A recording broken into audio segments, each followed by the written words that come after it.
Hello students, this is Ritu Sharma. यहाँ पे हम लोग डिस्कस कर रहे थे मेंटेनेंस ऑफ एम्प्लॉयज़। इसके अंदर हम लोग employees health and safety discuss कर चुके थे, एम्प्लॉयज़ वेलफेयर डिस्कस कर चुके थे। आज की क्लास में हम लोग क्या डिस्कस करेंगे, social security measures related to employees जो होती हैं ये डिस्कस करेंगे। हम शुरू करते हैं आज का डिस्कशन। अगर आपने पहले वाली वीडियोज़ नहीं देखी है ना तो प्लेलिस्ट का लिंक आपको डिस्क्रिप्शन बॉक्स में मिल जाएगा, वहाँ से जाके आप सारी वीडियोज़ को एक्सेस कर सकते हैं। शुरू करते हैं।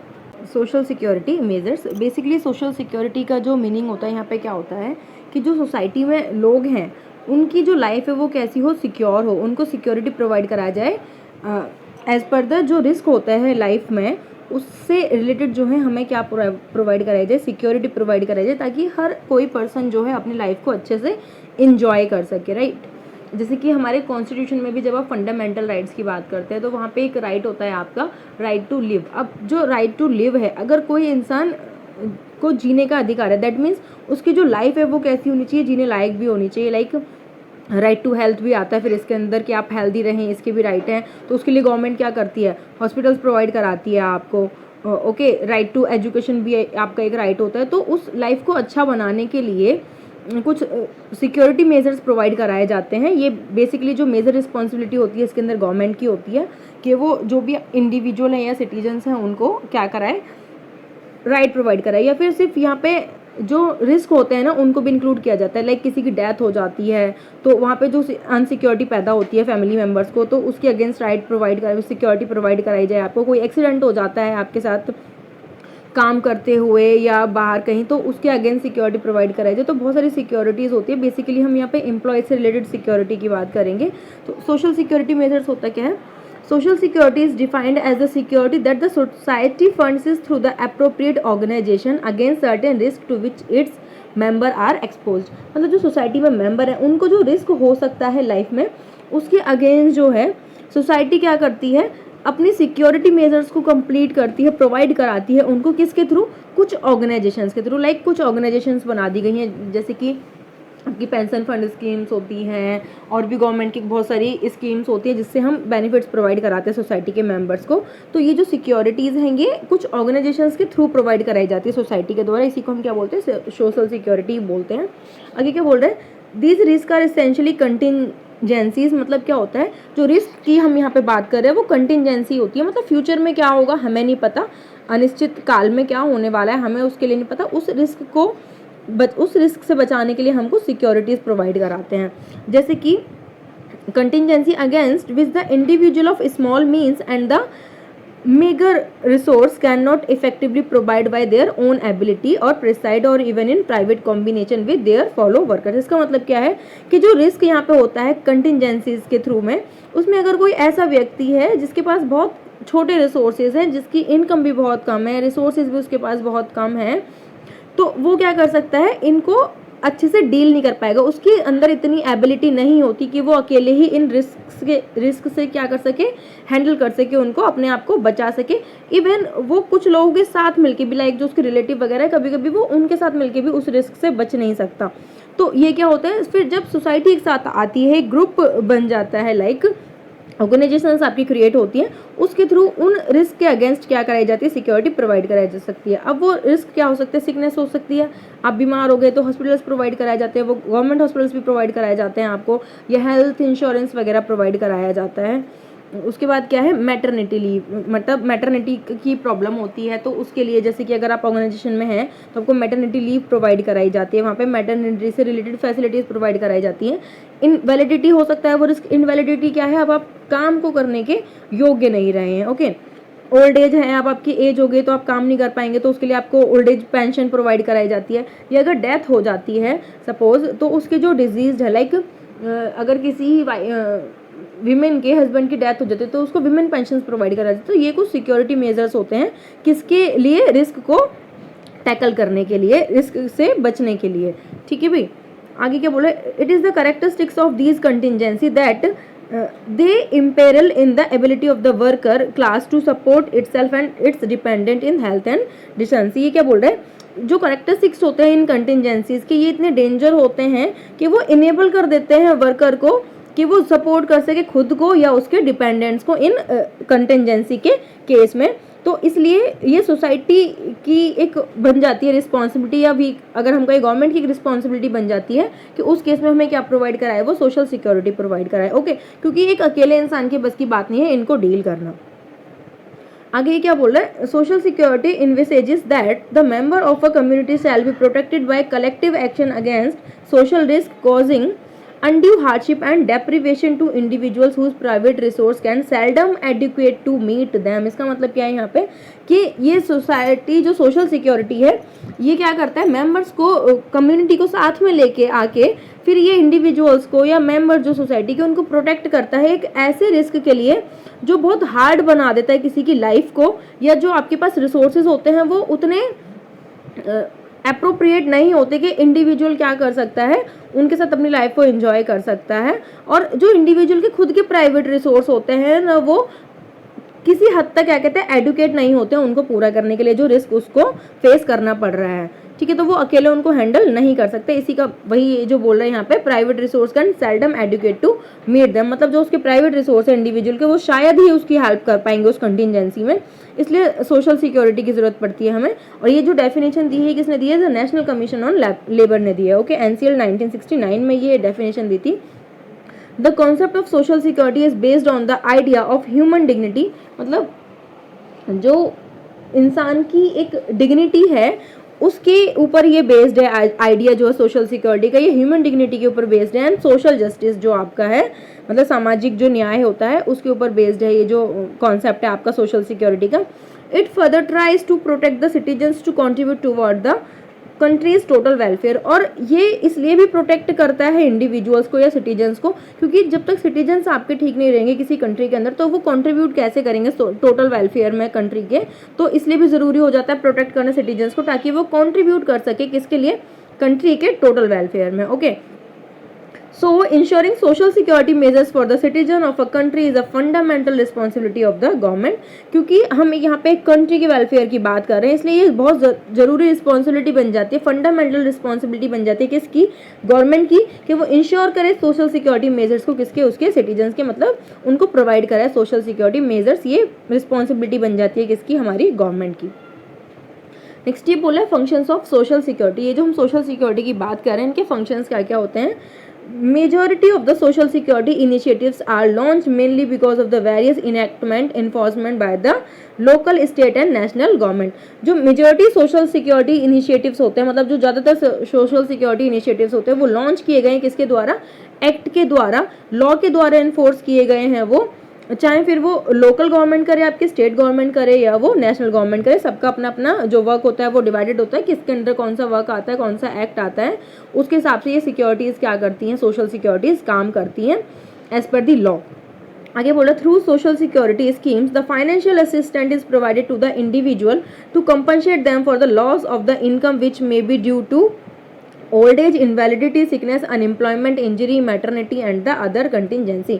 मतलब जो सोशल सिक्योरिटी स्कीम होती है उसके तहत फाइनेंशियल असिस्टेंट प्रोवाइड कराया जाता है इंडिविजुअल को कंपनसेट करने के लिए उनको किस चीज़ के लॉस की वजह से, जो लॉस उनको इनकम की वजह से हुआ है, लॉस ऑफ इनकम जो हुआ है, मतलब वो इनकम नहीं हो पा रही है उनकी, वो किस वजह से, चाहे तो उनकी ओल्ड एज हो गई है या वो इनवैलिडिटी है, लाइक कोई हैंडीकैपनेस आ गई है आपके अंदर, या आप अब उस काम को ठीक से नहीं कर सकते तो उसके लिए भी आपको पेंशन मिलती है अलग से, या कोई बीमारी ऐसी हो गई कि अब आप काम नहीं कर पा रहे, अनएम्प्लॉयमेंट, आपके पास काम ही नहीं है, गवर्नमेंट आपको एम्प्लॉयमेंट प्रोवाइड नहीं करा पा रही है, तो उस केस में भी गवर्नमेंट की रिस्पॉन्सिबिलिटी बनती है कि आपको आपकी लाइफ को एंजॉय करने के लिए कुछ तो प्रोवाइड कराए कि एटलीस्ट आप जी सके अपनी लाइफ को, थोड़ा बहुत गुजारा कर सकें आप।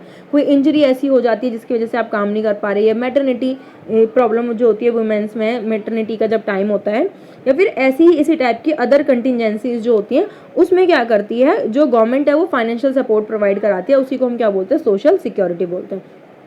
These social security schemes try to provide psychological and sociological security to its member. जो सोशल सिक्योरिटी स्कीम होती है प्रोवाइड करती है कि वो साइकोलॉजिकल सिक्योरिटी भी प्रोवाइड करा सके, मतलब मेंटली भी कोई इंसान जो है हरास ना हो, और सोशोलॉजिकल भी और सामाजिक स्तर पर भी क्या करा सके, उनको सिक्योरिटीज प्रोवाइड करा सके, किसको, अपने मेंबर्स को, सोसाइटी के मेंबर्स को। ओके, अब ये बोला है enforcement of the social security scheme by law, जो कुछ लॉ बनाए गए हैं इसके द्वारा, वो कौन कौन से लॉ हैं एक बार उनको डिस्कस करते हैं। तो यहाँ पे ये मैं PDF यूज़ कर रही हूँ इसके लिए, enforcement of the social security schemes by law.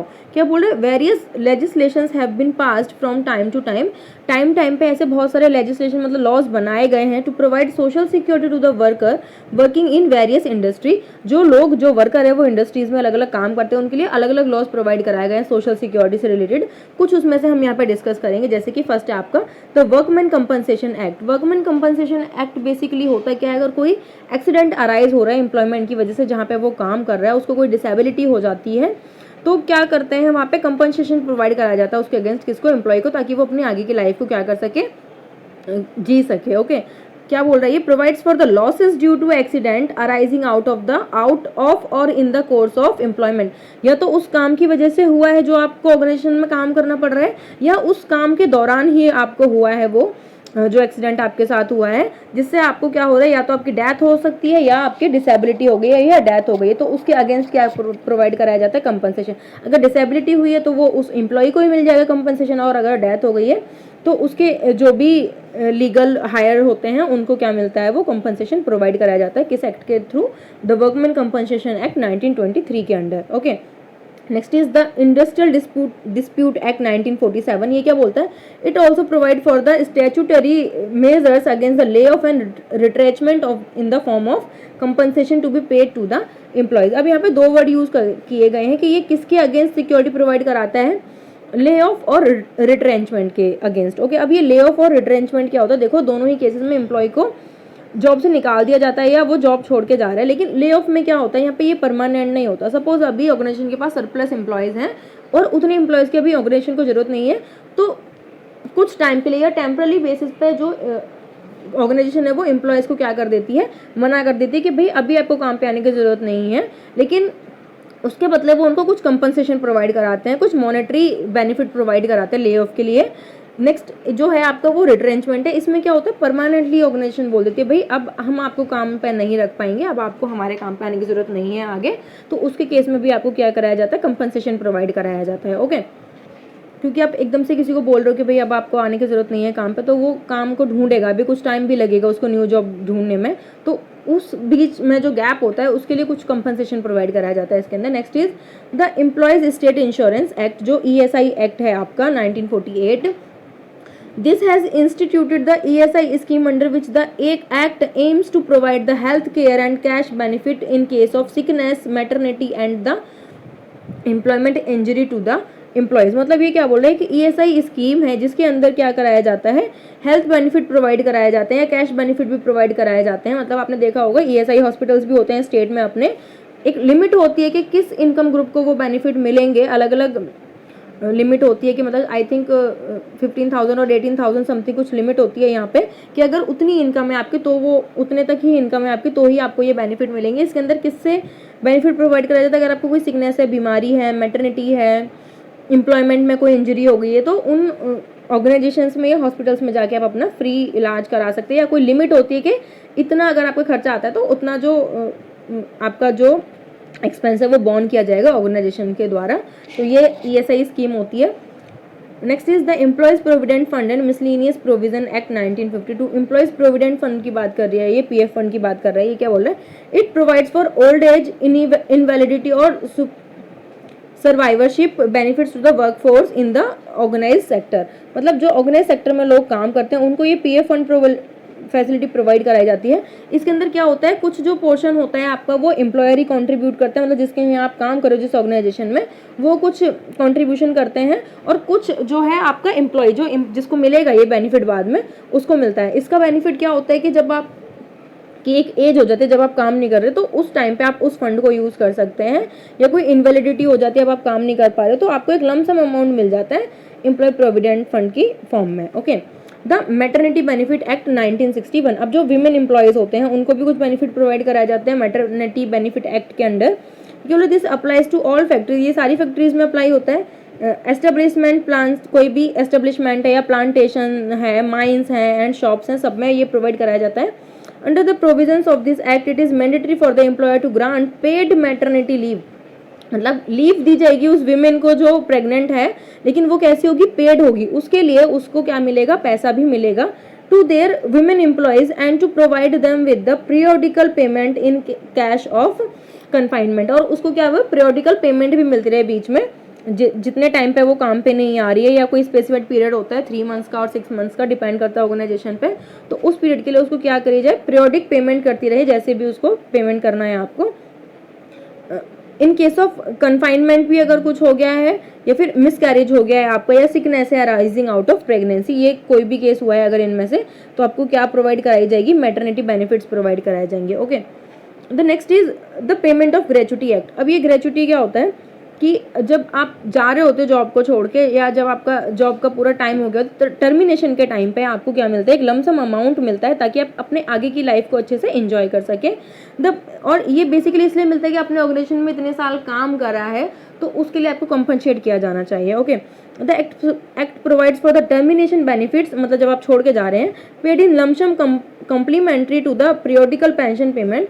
ये क्या होता है, लमसम अमाउंट मिल जाता है आपको, मतलब पीरियोडिकली नहीं मिलेगा, इसमें क्या होगा, लमसम अमाउंट मिल जाएगा। The act applies to the factories, mines और oil fields, plantation, port and railways companies. ये जो कंपनियां होती हैं यहाँ पे मेंशन है, फैक्ट्री, माइंस वगैरह में, ये आपको प्रोवाइड कराई जाती है, क्या ग्रेचुटी प्रोवाइड कराई जाती है।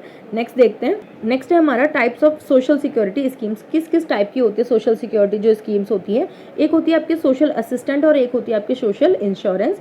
अब ये दोनों क्या होते हैं देखते हैं एक बार। सोशल असिस्टेंट्स पढ़ते हैं पहले। सोशल असिस्टेंट क्या होता है, असिस्टेंट ये बोल रहे हैं, social assistance is a provide normally to those people who do not qualify to get the benefits under the social insurance scheme. अब देखो दो टाइप की स्कीम होती है, एक सोशल असिस्टेंस होता है, एक होता है आपका सोशल इंश्योरेंस। तो ये क्या बोला, सोशल असिस्टेंस के अंदर जो लोग इसके लिए क्वालिफाई नहीं करते हैं कि उनको सोशल इंश्योरेंस मिलेगा, उसको हम क्या प्रोवाइड कराते हैं, सोशल असिस्टेंस प्रोवाइड कराते हैं। ओके, तो भाई इसने बोला provide normally to those people who do not qualify to get the benefits under the social insurance scheme। जो सोशल इंश्योरेंस स्कीम का बेनिफिट नहीं उठा पाते या उसके लिए क्वालिफाई नहीं कर पाते हैं कि उनको वो मिलेगा, उनको सोशल असिस्टेंस प्रोवाइड कराया जाता है। Okay, under this scheme the benefits are given as a matter of the legal right of the worker fulfilling describe condition by the central government out of their own resources. इस scheme के under जो benefit provide कराया जाता है as a legal right of the worker, जो fulfil करते हैं उनकी कंडीशंस को, मतलब कुछ कंडीशंस होती हैं कि आपको ये फुलफिल करनी पड़ेंगी तभी आपको ये बेनिफिट्स मिलेंगे, हर किसी को नहीं मिल रहे हैं ये बेनिफिट्स, जो उन कंडीशंस को फुलफिल करेगा उसी को मिलेंगे। और ये प्रोवाइड कराया जाता है किसके द्वारा, सेंट्रल गवर्नमेंट के द्वारा, out of their own resources. जो फंड प्रोवाइड करती है गवर्नमेंट या फंड क्रिएट करती हैं गवर्नमेंट्स, उसके अंडर में ये जो है बेनिफिट्स प्रोवाइड कराए जाते हैं। तो सेंट्रल गवर्नमेंट जो है फुली प्रोवाइड कराती है इन असिस्टेंट्स को। सोशल असिस्टेंट से आगे लिखा भी हुआ है, purely is a central government affair, ये सेंट्रल गवर्नमेंट का ही रिस्पॉन्सिबिलिटी होती है प्रोवाइड कराना। सोशल असिस्टेंस के बाद हमें पढ़ना है क्या, सोशल इंश्योरेंस क्या होता है।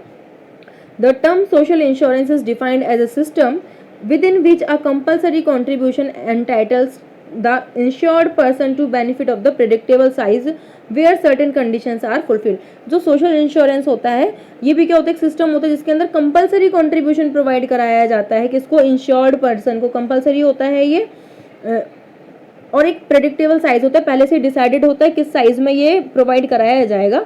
Where certain conditions are fulfil, जब आपको कुछ कंडीशन इसमें भी क्या करनी पड़ती हैं, फुलफिल करनी पड़ती हैं। ओके, और जो लोग सोशल इंश्योरेंस के लिए क्वालिफाई नहीं कर पाते उनको क्या मिलता है, सोशल असिस्टेंस प्रोवाइड कराया जाता है। The main features of the social insurance are as follows. जैसे अच्छा इसके टाइप क्या हो सकते हैं, जैसे कि आपका जो प्रोविडेंट फंड वगैरह होता है उसमें जैसे मैंने बताया था कुछ एम्प्लॉयर कंट्रीब्यूट करता है, कुछ एम्प्लॉय कंट्रीब्यूट करता है, उसकी भी कंडीशन होती है।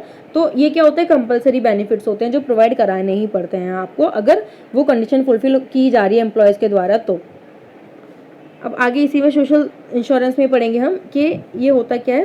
सर्टेन रिस्क हम क्या बोल रहे थे यहाँ पे कि फीचर्स क्या क्या होते हैं सोशल इंश्योरेंस के, वो पढ़ रहे थे हम यहाँ पे। ओके, तो ये इसके फीचर्स क्या होते हैं, certain risk which can not be faced by the person in their individual capacity are faced collectively by a group of person. मतलब जो रिस्क जो है फेस नहीं किए जा सकते एक इंडिविजुअल पर्सन के द्वारा, तो वो फेस किए जाते हैं मिलकर एक ग्रुप के द्वारा under the social insurance. Okay, for that purpose they pool together the resource. उसके लिए क्या करते हैं वो लोग, पहले से ही फंड क्रिएट करना शुरू करते हैं। जैसे कि अभी मैंने प्रोविडेंट फंड के मैं अगर एग्जांपल लूँ तो उसमें पहले से आप कंट्रीब्यूट करना शुरू करते हो जब से आप जॉब ज्वाइन करते हो, और बाद में जब आपको ज़रूरत पड़ती है, जब आप टर्मिनेट हो जाते हो या आप की एक एज हो जाती है, रिटायर होते हो जब आप, तो उसके बाद वो फंड आपको मिलना शुरू हो जाता है ताकि आप अपनी आगे की लाइफ को एंजॉय कर सकें।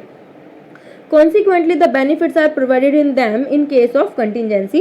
और जब आपको कोई कंटिजेंसी होती है, लाइक वर्कमैन कंपनसेशन फंड होता है, आपके साथ कोई एक्सीडेंट हो गया या आपकी डेथ हो गई, तो आपके जो डिपेंडेंट्स हैं उनको क्या प्रोवाइड कराया जाएगा, उसके बेनिफिट्स प्रोवाइड कराए जाएंगे। ओके, कुछ जैसे कि एक पर्सन है, सपोज उसकी ऑर्गेनाइजेशन में डेथ हो गई, उसके बच्चे भी छोटे हैं, वाइफ भी कोई जॉब नहीं करती है बाहर, तो क्या होगा, तो उनको उस केस में क्या प्रोवाइड कराई जाती है, पेंशन प्रोवाइड कराई जाती है। Hence, thus schemes enables them to maintain standard up to subsistence level। मतलब जो स्कीम है ये इस तरीके से बनाई जाती है कि एक मेंटेन कर सकें, वो एक जीने लायक उनकी कंडीशन बन जाए, कि स्टैंडर्ड प्रोवाइड करा सके वो जो है एम्प्लॉयज़ को। The benefits are claimed by the insured person as a matter of their rights in accordance with their salary और income। अब ये बोल रहा है ये जो बेनिफिट्स होते हैं वो क्लेम किए जाते हैं इंश्योर्ड पर्सन के द्वारा, और एज अ राइट ये क्लेम किए जाते हैं, उनका राइट होता है ये, but accordance with their salary और इनकम, ये डिपेंड करता है उनकी सैलरी और इनकम कितनी है, उसी के हिसाब से ये राइट्स को प्रोवाइड कराया जाता है। They are insured against the risk on compulsory basis. ये कंपल्सरी बेसिस पे जो रिस्क होता है, मतलब इंश्योर किए जाते हैं वो कंपलसरी बेसिस पे इन रिस्क के against, and it is made obligatory for them to contribute under the scheme. और ये ऑब्लिगेटरी होता है एम्प्लॉयर्स और एम्प्लॉय दोनों के लिए इसके अंदर कंट्रीब्यूट करना। ओके, अब ये अभी हमने पढ़ा है, शायद उतना क्लियर ना हुआ हो आपको, जो अभी हमने पढ़ा सोशल इंश्योरेंस और सोशल असिस्टेंट, तो इनके बीच में जो बेसिक डिफरेंस होता है उसको भी एक बार देख लेते हैं। तो difference between the social insurance and social assistance, तो जो मेन डिफरेंस होता है आपका सोशल इंश्योरेंस में और सोशल असिस्टेंस में, ये क्या होता है, सोर्स ऑफ कंट्रीब्यूशन। जैसे अभी हमने पढ़ा था, जो सोशल असिस्टेंस होता है ना, वो फुली सेंट्रल गवर्नमेंट अफेयर होता है, मतलब सेंट्रल गवर्नमेंट उसके लिए फंड प्रोवाइड कराती है। और जो सोशल इंश्योरेंस होता है इसके अंदर आपका एम्प्लॉयर भी प्रोवाइड कराता है कुछ स्कीम्स, और कुछ एम्प्लॉय खुद भी कंट्रीब्यूट करता है और गवर्नमेंट भी आपकी जो है कंट्रीब्यूट करती है। तो पढ़ते हैं इसको। सोर्स ऑफ कंट्रीब्यूशन सबसे पहले क्या होता है, the basic distinction between the social insurance and social assistance is that the social insurance scheme is financed from the contribution paid on. जो सोशल सिक्योरिटी की बात हम कर रहे थे, सॉरी यहाँ पे क्या था, ये सोशल इंश्योरेंस की बात हम कर रहे थे। सोशल इंश्योरेंस स्कीम जो है उसको जो फाइनेंस किया जाता है, उसके लिए जो फंड प्रोवाइड कराया जाता है, किसके द्वारा, from the contribution paid on try part basis. Try part कौन कौन हो गया, अभी जैसे मैंने बताया था, एम्प्लॉयर जिसके यहाँ काम कर रहे हो, एम्प्लॉय, और स्टेट। स्टेट का मतलब यहाँ पे क्या है, गवर्नमेंट से बात की जा रही है, यहाँ पे सेंट्रल गवर्नमेंट की बात की जा रही है, स्टेट गवर्नमेंट की बात की जा रही है। Okay, well in case of social assistant, और जो सोशल असिस्टेंट होता है, असिस्टेंस प्रोवाइड कराया जाता है, cost of scheme is born by the state only. अब यहाँ पे जो स्टेट है ना, ये गवर्नमेंट की बात की जा रही है, और मेनली स्टेट गवर्नमेंट की नहीं, सेंट्रल गवर्नमेंट की बात की जा रही है यहाँ पे। ओके, डिपेंड्स वो स्टेट गवर्नमेंट या सेंट्रल गवर्नमेंट, लेकिन यहाँ पे स्टेट का मतलब है गवर्नमेंट से। Okay, next is contingency payment. अब कंटिजेंसी के केस में क्या डिफरेंस होता है इनके अंदर, under the scheme of social assistance all the persons in case of contingency resulting in loss of income are entitled to get the financial assistant at the flat rate. मतलब जो social assistance होता है उनके अगर loss of income होता है कोई, तो उनको एक ही रेट से, मतलब सबको इक्वल ही बेनिफिट मिलता है फाइनेंशियल असिस्टेंट के अंदर। लाइक अगर हम दिल्ली की बात करें, अगर किसी के हस्बैंड की डेथ हो जाती है तो उनको विडो पेंशन प्रोवाइड कराई जाती है, which is I think 2500 something कुछ प्रोवाइड कराई जाती है, और सारी लेडीज़ को उतना ही प्रोवाइड कराया जाता है, विडोज़ को। ओके, अगर हम ओल्ड एज पेंशन की बात करें कि आपकी एक एज हो गई, फिर आपको इनकम नहीं हो रही क्योंकि आप जॉब नहीं कर पा रहे हो, तो ओल्ड एज के केस में जो दिल्ली गवर्नमेंट प्रोवाइड कराती है पेंशन आपको, ओल्ड एज पेंशन जिसको हम बोल सकते हैं, उनको शायद वो 2000 प्रोवाइड कराई जाती है। तो जितने भी ओल्ड एज पेंशन के अंदर फॉर्म्स भरे जाते हैं, उन सारे पर्सन को कितनी 2000 इनकम जो है पेंशन प्रोवाइड कराई जाती है। ऐसे ही आपका हैंडीकैप के केस में भी होता है, जो आपकी विकलांग पेंशन होती है, उसमें भी आई थिंक शायद 2000 ही सबको प्रोवाइड कराया जाता है। आगे बोल रहे हैं, this may not be so under the social insurance. लेकिन सोशल इंश्योरेंस में ऐसा कुछ फ्लैट रेट वाला सिस्टम नहीं होता। Cash benefits are paid to the members, namely workers and their dependents in proportion to the contribution paid by them। मतलब कि अब जो सोशल इंश्योरेंस होता है ये मेनली वर्कर्स को प्रोवाइड कराया जाता है और उनके डिपेंडेंट्स को, मतलब अगर डेथ हो गई तो उनके डिपेंडेंट्स को, अदरवाइज वर्कर्स को प्रोवाइड कराया जाता है। वो भी उस प्रोपोर्शन में प्रोवाइड कराया जाता है जिस प्रोपोर्शन में उन्होंने कंट्रीब्यूट किया है, ठीक है, अकॉर्डिंग टू देयर सैलरी या वेजेस। कुछ प्रोपोर्शन होता है वहाँ पे जिस जो कंट्रीब्यूट करते हैं वो उसके प्रोपोर्शन में प्रोवाइड कराया जाता है। जिसका ज़्यादा कंट्रीब्यूशन होता है, डिपेंड करता है सैलरी पे, उनको ज़्यादा प्रोवाइड कराया जाएगा, जिनका कम है उनको कम प्रोवाइड कराया जाएगा। Okay, next is proof of need, मतलब आपको पहले प्रूफ भी करना पड़ेगा कि आपको जरूरत है उस चीज की। Okay, under the scheme of social assistance in order to claim benefits a person is required to prove need, मतलब जो सोशल असिस्टेंस आप लेते हो उसमें आपको प्रूव करना पड़ता है कि आपको नीड है सोशल असिस्टेंस की जो गवर्नमेंट प्रोवाइड कराती है। While under the scheme of the social insurance, the need of the party is not relevant factor, मतलब कि अगर आप यहाँ पे ओल्ड एज पेंशन ले रहे हो तो आपको वहाँ पे प्रूफ दिखाना पड़ेगा कि आपकी एज जो है 60 ईयर हो गई है तभी आपको वो मिलेगा। लेकिन while under the scheme of the social insurance need आपको नहीं देखना होता, अगर आपके साथ कोई इंसिडेंट हुआ है तो उसके बदले आपको कॉम्पनसेशन प्रोवाइड कराया ही जाएगा। ये नहीं देखा जाएगा कि आपके घर में तो इतने सारे लोग कमाने वाले हैं तो आपको कोई ऐसा इनकम की प्रॉब्लम नहीं हो रही है, ऐसा नहीं होता वहाँ पे। अगर एक एम्प्लॉय के साथ ऑन द जॉब कोई प्रॉब्लम हुई है, कोई एक्सीडेंट हुआ है या अगर वो रिटायर हो रहा है तो उसको ये सोशल इंश्योरेंस बेनिफिट्स जो है वो प्रोवाइड कराए ही जाएंगे। Okay, next is the quantum of benefit, किस क्वांटिटी में प्रोवाइड कराए जाते हैं। Payable under scheme of the social assistance is depend to a great extent to the finance of the state and the provision of the social assistant is in its budget, मतलब जो social assistant provide कराया जाता है ये depend करता है कि जो गवर्नमेंट है उसने कितना फाइनेंस किया है, कितना बजट में प्रोवाइड कराया गया है कि जो प्रोविजन है सोशल असिस्टेंट्स के उसके लिए वो कितना फंड क्रिएट करेंगे या कितना एक्सपेंस अपने बजट में वो उसके लिए दिखाते हैं। ओके, कितना अमाउंट वो पे करेंगे। While in the case of social insurance this is not so, क्योंकि ये तो डिपेंड करता है एम्प्लॉय के कंट्रीब्यूशन पे या एम्प्लॉयर के कंट्रीब्यूशन पे, इसमें गवर्नमेंट का रोल नहीं है बेसिकली यहाँ पे, ठीक है। तो इसमें ऐसा नहीं होता। लेकिन जो सोशल असिस्टेंट होता है, जैसे मैंने अभी बोला कि जैसे कि पहले जो विडो पेंशन या ओल्ड एज पेंशन थी ना वो 1000 और 1500 कुछ मिलती थी, फिर जब गवर्नमेंट ने अपना बजट बढ़ा दिया तो वो 2000 और 2500 मिलने लग गई। ओके, लेकिन सोशल इंश्योरेंस में ऐसा नहीं होता, वो जो पहले से डिसाइड कर लिया गया जो आप कंट्रीब्यूट करो उसके हिसाब से ही मिलेगा। Next is types of benefits, इसमें किस टाइप के बेनिफिट्स मिलते हैं। It is noted that under the scheme of the social insurance की बात हो रही है अब यहाँ पे। पहले benefits are mostly provided in cash, जो सोशल इंश्योरेंस होता है उसमें ना कैश में प्रोवाइड कराए जाते हैं जनरली जो बेनिफिट्स होते हैं। While under the social assistance the scheme benefits are mostly provided in kind, मतलब आपको कोई मेडिकल फैसिलिटी वगैरह प्रोवाइड करा दी, कैश में भी होते हैं, ऐसा नहीं है कि सोशल असिस्टेंस जो है वो कैश में नहीं होगा, लेकिन वो काइंड में भी हो सकते हैं। लेकिन जो सोशल इंश्योरेंस के अंदर आपको जो बेनिफिट्स प्रोवाइड कराए जाते हैं, जो ऑर्गेनाइजेशन में एम्प्लॉय काम कर रहे हैं उनको वो बेसिकली किस में प्रोवाइड कराए जाते हैं, कैश में ही प्रोवाइड कराए जाते हैं। Okay, next is nature of contribution, अब जो कंट्रीब्यूशन हो रहा है इन दोनों स्कीम्स के अंदर वो कैसा होता है। इन case of social insurance the contribution is paid by the worker members, while in social assistant, अब देखो जो सोशल इंश्योरेंस है इसमें तो एम्प्लॉय का भी कंट्रीब्यूशन है, while in social assistance they are not contribute anything, लेकिन जो सोशल असिस्टेंट्स होता है जो गवर्नमेंट आपको प्रोवाइड कराती है उसके अंदर एम्प्लॉय का या मेंबर का कोई कंट्रीब्यूशन नहीं होता, लेकिन सोशल इंश्योरेंस में एम्प्लॉय को भी कंट्रीब्यूट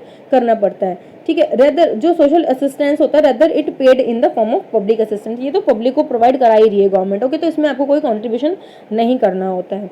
तो अगर हम सम अप करें सारा तो हम ये बोल सकते हैं कि one of the primary responsibility होती है हर एक बिजनेस की कि वो अपने एम्प्लॉय की हेल्थ का, सेफ्टी का और वेलफेयर का ध्यान रखे, क्योंकि हमने यहाँ पे क्या पढ़ा था इस पूरी यूनिट के अंदर, ये क्या था, जो आपका वेलफेयर स्कीम्स होती हैं उसके अंदर आपका हेल्थ, सेफ्टी, वेलफेयर सब आ जाते हैं एम्प्लॉयज़ के, और सारी ऑर्गेनाइजेशन की रिस्पॉन्सिबिलिटी बनती है कि इनका ध्यान रखा जाए, क्योंकि जब तक एम्प्लॉय आपके हेल्दी नहीं रहेंगे, वो सेफ फील नहीं करेंगे, जब आप उनके वेलफेयर के बारे में नहीं सोचोगे तब तक जो एक ऑर्गेनाइजेशन है वो अच्छे से फ्यूचर में आगे काम नहीं कर पाएगी। तो एक रिस्पॉन्सिबिलिटी बन जाती है एवरी बिजनेस की कि अपने एम्प्लॉयज़ की वेलबींग का वो अच्छे से क्या करें, ध्यान रखें। बल्कि जब वो जॉब को छोड़ भी देते हैं, रिटायर भी हो जाते हैं, उसके बाद भी ओल्ड एज पेंशन वगैरह उनको प्रोवाइड कराए, PF प्रोवाइड कराए, ग्रेजुटी प्रोवाइड कराए, ताकि वो अपनी लाइफ, आगे की लाइफ को अच्छे से एंजॉय कर सकें। ओके, तो ये था हमारा, ये वाली यूनिट खत्म होती है। नेक्स्ट क्लास में हम जो आपकी नेक्स्ट यूनिट है वो शुरू करेंगे। तब तक नेक्स्ट वीडियो में मिलते हैं। Thank you.